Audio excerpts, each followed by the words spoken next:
Olá, então, hoje estamos aqui para falar de coisas que têm perguntado por e-mail ou nos comentários ou coisas assim.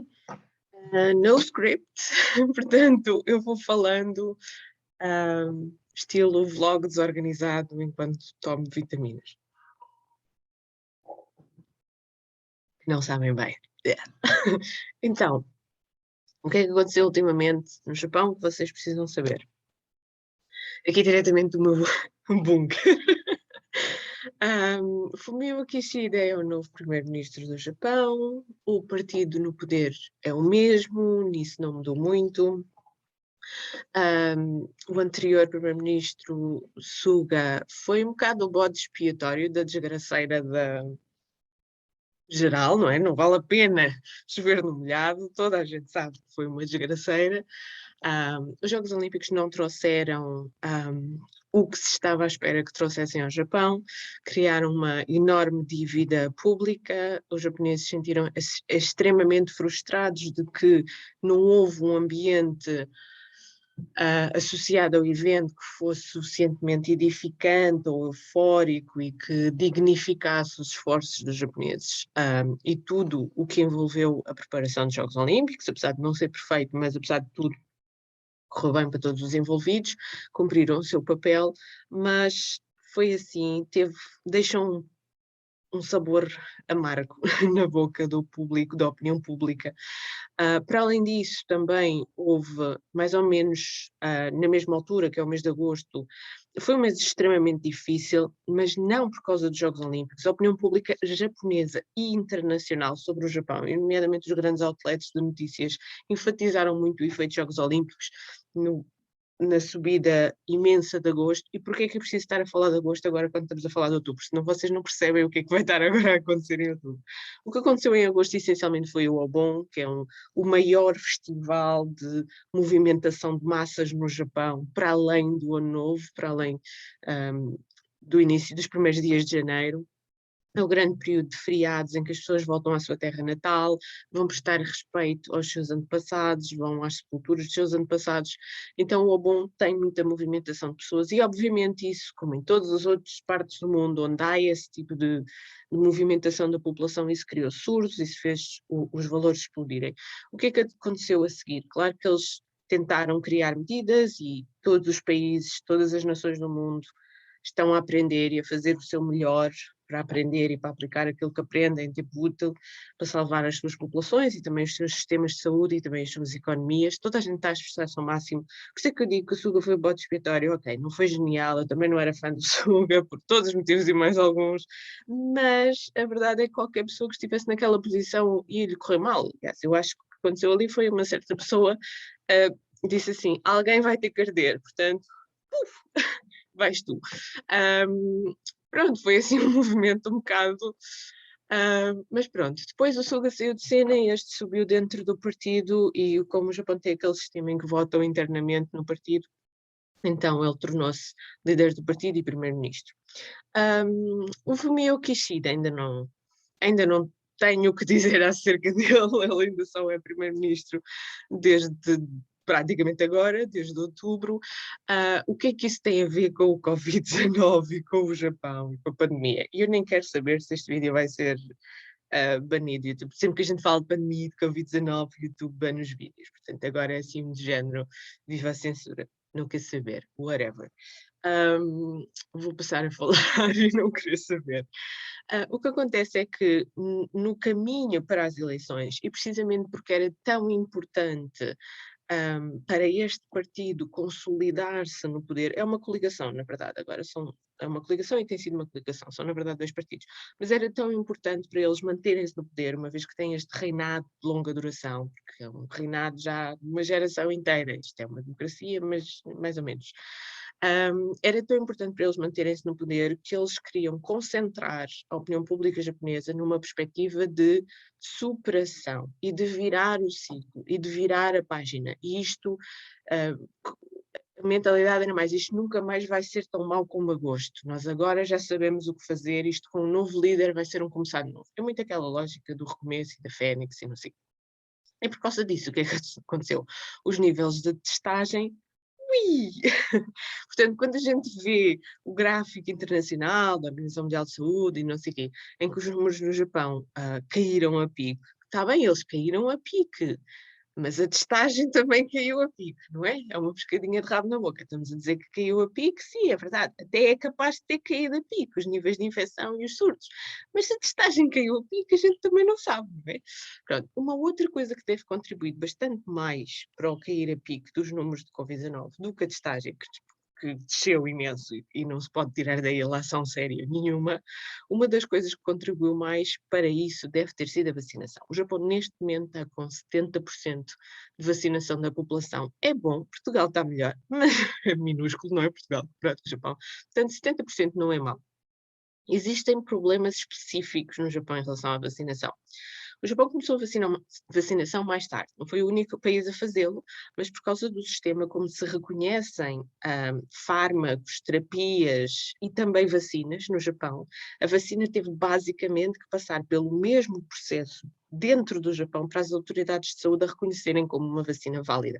Ou seja, ela ter sido testada e ter sido aprovada pelos seus fabricantes não era reconhecimento suficiente para ela ser aplicada no Japão. Então ela teve que ser testada e teve que ser aprovada dentro do Japão. Isso atrasou o processo, eles começaram mais tarde.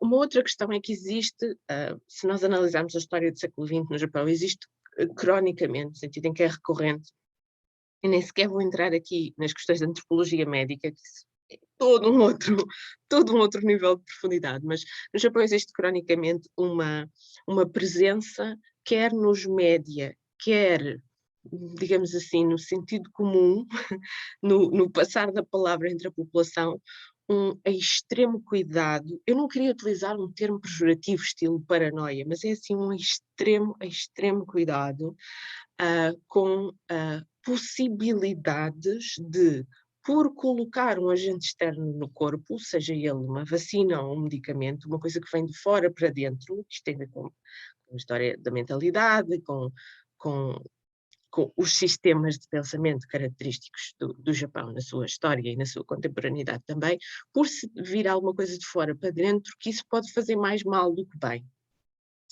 A medicina tradicional chinesa e japonesa é preventiva e não trata sintomas, trata o organismo, que tem uma lógica completamente diferente da biomedicina ocidental. E isto, terem-se criado vacinas segundo a biomedicina ocidental, não quer dizer que elas funcionem em populações que têm um registro diferente, não é? O Japão é um país moderno, tem hospitais modernos, mas também tem tudo o resto. E nesse também tem tudo o resto. As coisas repercutem-se nos números. Há alguma resistência às vacinas no Japão, é verdade, porque também há casos concretos em que as coisas correram mal no passado e no presente, e esses casos são, por causa deste bias, por causa desta tendência, são super empolados e acabam por informar a opinião pública acerca das vacinas. Então, houve uma corrida à vacinação, nomeadamente a população mais jovem, estamos a falar de pessoas de 30 anos ou menos, houve uma corrida à vacinação para essas pessoas. Também são pessoas que normalmente têm trabalhos mais precários, não têm cobertura de seguros de saúde decentes, sabem que se ficarem doentes estamos a falar de milhares, o equivalente a milhares de euros de despesas médicas. Portanto, são pessoas que sabem que, ok, se falharem são despejados, se não puderem pagar a renda são despejados. Portanto, são pessoas que têm mais em risco de ficarem doentes, se calhar assim. Podem nem sequer ter support system, podem ter migrado para uma cidade que não é da sua família, da sua referência, do seu support system, estão mais sozinhas. Houve assim uma diferença geracional muito grande, essencialmente uma diferença geracional, mas não foi a única.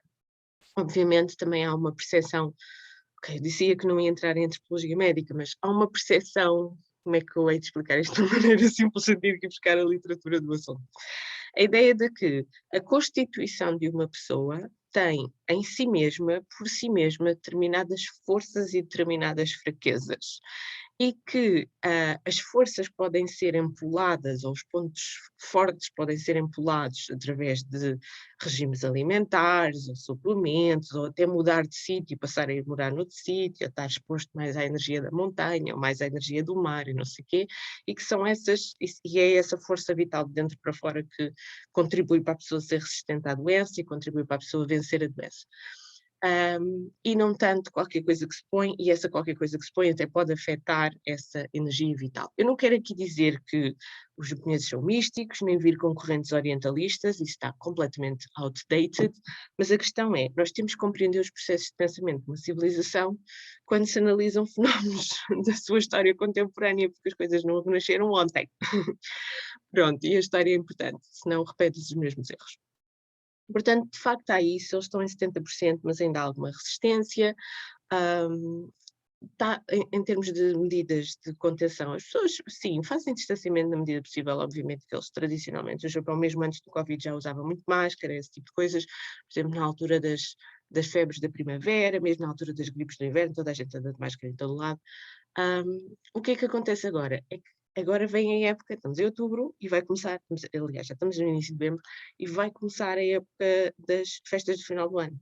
As festas do final do ano, não que eles levem o Natal a sério, não levam, não é, it's not a thing, mas vêm as festas da companhia, não é? Da empresa e do trabalho e dos amigos e do grupo de mães da creche não sei quê e do grupo de pais que jogam futebol ao fim de semana Então, às festas do final do ano, que geralmente são ficar num bar a beber durante muitas horas e a petiscar, mas estão tudo contexto em que as pessoas não vão ter distanciamento, não têm distanciamento, não usam máscaras, estão a falar, estão a cantar, estão a fazer karaoke, estão a conviver, e isso é um mega, mega, mega, mega foco de potencial desgraça, se não passarem o nível dos 80% de vacinas e realmente, mais até do que isso, se não acautelarem os testes, porque é isso que agora está muito abaixo no Japão. Já foi a eleição, já foi decidido o primeiro-ministro, os testes ainda não voltaram a arrancar em força, ainda continuam muito por baixo. Eu estou muito preocupada pelos meus amigos, porque eles próprios me mandam esse feedback. Continua a ser um bocado tabu ser testado, continua a ser um bocado tabu ser testado e ter um resultado positivo. Aliás, é por isso que as pessoas também não são tão testadas, porque não sentindo a pressão de ser testadas e não lhes sendo facilitado o teste, às vezes até tendo que o pagar, o que acontece é que as pessoas menos razões ainda têm por passar por isso. E fazer o teste corre sempre o risco do resultado, se uma pessoa já tem suspeitas, sobretudo, corre-se o risco do resultado ser positivo e de ficar completamente ostracizado na sua comunidade. Isto é ao ponto de, eu vou-vos contar histórias verídicas, por exemplo, miúdos na creche estão doentes, não é? Os miúdos misturam-se todos e sim, é inevitável. Miúdos na creche estão doentes, mães, normalmente estrangeiras, pensam, epá, se calhar é melhor a gente testar-se, porque o miúdo apanhou esta cena esquisita na creche, trouxe para casa e agora nós estamos a ficar mesmo muito mal. Nós adultos estamos a ficar muito piores do que ele. É melhor a gente ir testar-se. Depois a mãe testa-se e dá positivo. Depois dá o feedback ao estabelecimento. Olha, nós demos positivo, o meu miúdo também deu positivo, nós achamos que foi da creche porque ele trouxe isto daí, e a creche tem que pôr o plano de contingência em ação. E depois sofre bullying, e estamos a falar de casos muito sérios, sofre bullying de todas as outras mães e de todos os outros professores. Porquê é que você foi fazer isso? Porquê é que você foi arrastar pela lama o nome da nossa instituição educativa? E porquê é que você agora vai ter que fazer com que as outras famílias tenham que ser testadas? E onde é que já se viu? E que mal é que a gente lhe fez? E porque a gente não merece isso? Portanto, este mindset, ok, não estou a dizer que as pessoas são todas assim, mas este mindset está presente e é uma situação verídica e acontece bastante. Agora, nos últimos tempos, não tem estado a acontecer tanto e não se tem ouvido falar tanto deste tipo de notícias, ou de comentários, ou de grupos, ou de não sei o quê, porque realmente a testagem está muito baixa. Mas lá está, é esta mentalidade que é complicada, porque significa que há uma percepção de que está tudo bem, porque não se está a testar. Isso nunca foi bom resultado. Recentemente apareceu na TV japonesa o exemplo de Portugal, essa era uma coisa, foi muito engraçada, apareceu, não é? Nosso militar na TV, ele já saiu de cena, mas pronto, mas fizeram uma reportagem em que apareceu ele e o papel todo que representou e o esforço todo que foi feito da Task Force em Portugal e o conceito e como é que se aplicou isso e como é que Portugal passou, não é, em janeiro deste ano, estar numa situação absolutamente terrível para, depois do verão, aparentemente ser já quase considerado, acho que chegou a ser o melhor país do mundo em resultados não só de vacinação, mas de Covid. Pronto, e para a escala de Portugal e para os recursos de Portugal, isto até até que nos correu bem. E estava a passar na TV japonesa como um exemplo positivo, aliás, como um dos melhores exemplos do mundo. E outra das coisas que eles reforçaram foi, por oposição a UK, não é, Inglaterra, a dizer que, ok, quando abriu tudo em UK os casos dispararam, isso foi má ideia, portanto não vamos abrir tudo agora no Japão. E no caso de Portugal, o que eles fizeram muito foi acelerar a vacinação, portanto vamos acelerar a vacinação. Tentei falar da testagem, mas não falaram nessa situação. Mas falaram muito de UK abriu tudo e correu-lhes mal.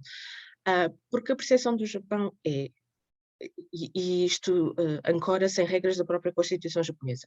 Não é possível proibir as pessoas de fazer coisas na Constituição japonesa, não é possível proibir, obrigar a fechar estabelecimentos, não é possível proibir as pessoas de irem a bares, não é, o tipo de coisas que se aplicou nos estados de emergência em Portugal não é possível fazer no Japão por causa da Constituição japonesa.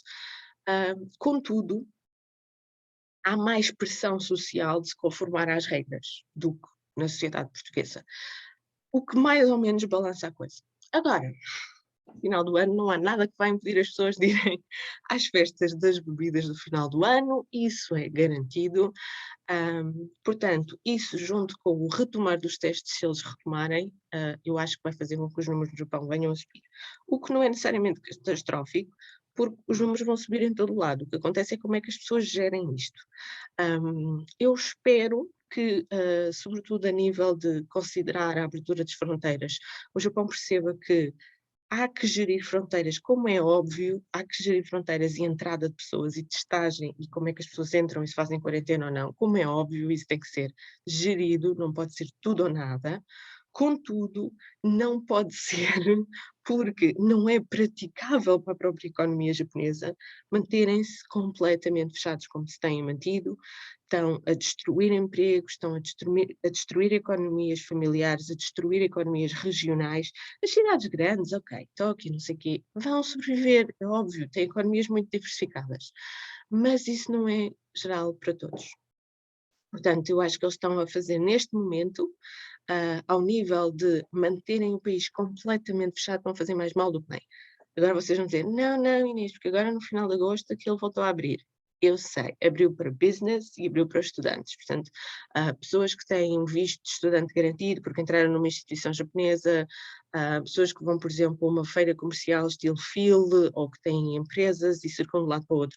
Sim, abriram um bocadinho nessas circunstâncias, as pessoas continuam a ter que passar por todo um procedimento para terem o visto antes de se meterem no avião para o Japão e tudo mais.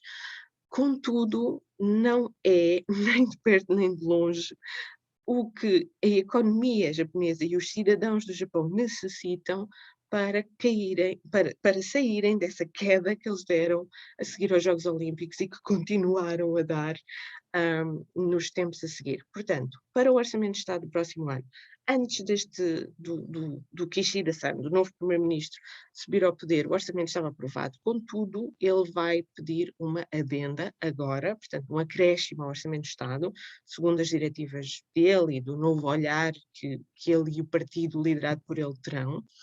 No Orçamento de Estado não está previsto um grande aumento, está previsto algumas medidas de apoio aos negócios que têm estado com problemas, nomeadamente na restauração e da hotelaria, alguns programas estilo Go to Travel ou Go to Eat, que o Japão já fez no passado, mas não ao nível do que foi no passado. Portanto, das duas uma. Quando nós olhamos para aquele orçamento do Japão e pensamos, ok, eles não estão aqui a alocar gastos para compensar estas áreas que obviamente eles continuam a penalizar por causa das medidas que implementaram. Então vão fazer o quê? Vão abrir? Vão moderar os acessos? Bom, se eles já não vão ajudar para compensar o que penalizaram, como é que esperam que isto não entre na bancarrota? Assim, não... Bom, desde estritamente financeira, aquele balancete é um bocado wishful thinking, as coisas vão sobreviver porque sim, acho que não, conheço muitas pessoas que trabalhavam na área da restauração, da hotelaria, das guest houses, dos guias, das associações, obviamente que não é, ou seja, usando a expressão, não é por obrigação de Espírito Santo que as pessoas sobrevivem a essas adversidades, tem que haver um ponto de vista prático. Então, sim, eu acho que tem muito que provar este novo primeiro-ministro. Não sei se ele vai ganhar o concurso de popularidade nos próximos tempos, a menos que este orçamento de Estado faça algo muito diferente daquilo que o original previa. E a menos que o Japão comece a gerir as suas relações internacionais de uma maneira mais inteligente. Profissionais liberais que as empresas japonesas precisam, que tinham recortado no estrangeiro ao longo dos últimos 2 anos, que nunca puderam entrar no país e não contribuíram para as atividades económicas que se iriam lá desenvolver. Muitas, muitas, muitas pessoas que abandonaram o Japão. Então, eu estou a dizer pessoas, mas cada uma destas pessoas é uma força de trabalho, cada uma destas pessoas representava uma função essencial e que não podia ser representada por outra. Portanto, são pessoas, mas mais até do que pessoas, são assets, são bens, são valores dos quais um país que está em decréscimo de população e precisa desesperadamente de mão de obra estrangeira não pode prescindir. Ao não dar já para não falar das pessoas que tendo famílias mistas e tudo mais, optaram por não, nós não vamos ficar neste lado, vamos para o outro lado. Se fossem tipo japoneses malaios, japoneses russos, japoneses, estão a perceber, saíram do Japão e foram para o outro lado. Portanto, como é que o Japão vai sair do Covid-19? Não sei, também não sei como é que Portugal vai sair do Covid-19, sei que tem que sair do Covid-19, senão é um daqueles países que corre muitos, muitos, muitos riscos de ter uma situação atrasada em relação aos outros países, de uma maneira que depois não consegue acompanhar o passo. Por exemplo, a Austrália abriu esta semana as fronteiras e foi aquela festa toda que toda a gente viu nos aeroportos. É curioso que amigos japoneses a comentar aquilo disseram que estavam assustados ao ver aquilo. Portanto, a percepção, está bem que a minha amostra são tipo 2 pessoas, mas a percepção ainda é que o perigo vem de fora. E abrir os aeroportos, mesmo com testes, mesmo com vacinas e mesmo não sei o quê, é uma coisa que causa risco. Embora lá dentro esteja tudo a circular na mesma, mas é como se as pessoas não vissem. É muito curioso. Portanto, perspectivas otimistas, perspectivas realistas e perspectivas pessimistas. Vamos começar pelos pessimistas. Perspectiva pessimista. Isto ainda vai demorar muito tempo a recuperar a economia e a sociedade japonesa. É um trauma coletivo, vai-se ver nas próximas décadas como é que ele vai ser resolvido. Perspectiva realista. O Japão tem que ter um plano de 12 meses ou no máximo 24 meses para voltar ao normal, no sentido em voltar a respeitar os protocolos de diplomacia internacional, relações internacionais que tinha com outros países ao nível das fronteiras, voltar a repor a quantidade de trabalhadores estrangeiros que a sua economia requer, porque não tem trabalhadores nacionais suficientes, e atingir um nível de vacinação e, sobretudo, de reformular a maneira como o seu sistema de saúde funciona, porque, obviamente, notou-se que nesta crise da pandemia a maneira como os hospitais e as clínicas atendiam pessoas e permitiam às pessoas fazer testagem, ou permitiam às pessoas ficarem lá internadas quando tinham Covid-19, sentiu-se os problemas que isso era. Portanto, um plano de 12 a 24 meses do Japão tem que pôr o PIN nestes problemas e tratar destes assuntos complexos. Não sei se o novo Primeiro-Ministro vai ser sobre isso ou não. Vamos dar o benefício da dúvida. Perspectiva otimista. Toda a gente quer que isto acabe. E quando toda a gente quer que uma coisa se resolva, a verdade é que há um nível de energia posto nesse esforço que supera tudo. Quando as pessoas têm vontade de trabalhar para resolver um problema, as pessoas conseguem resolver este problema. Então eu acho que estar tão farto da situação em todos os países, a nível internacional e também na população japonesa, vai fazer com que de facto se esforcem para solucionar este tipo de problemas e para chegar ao outro lado do túnel. Acho que sim. Eu sou muito multifacetada, eu consigo ver desde o que pode correr pior ao que pode correr melhor, e nesse pode correr melhor talvez 2022 seja um número mágico, sobretudo a partir aí de março, abril, porque é com aquele espírito do recomeço de primavera. Aqui em direto da cave/rumos/boteca/escritório, estes são os updates do Japão. Até ao próximo.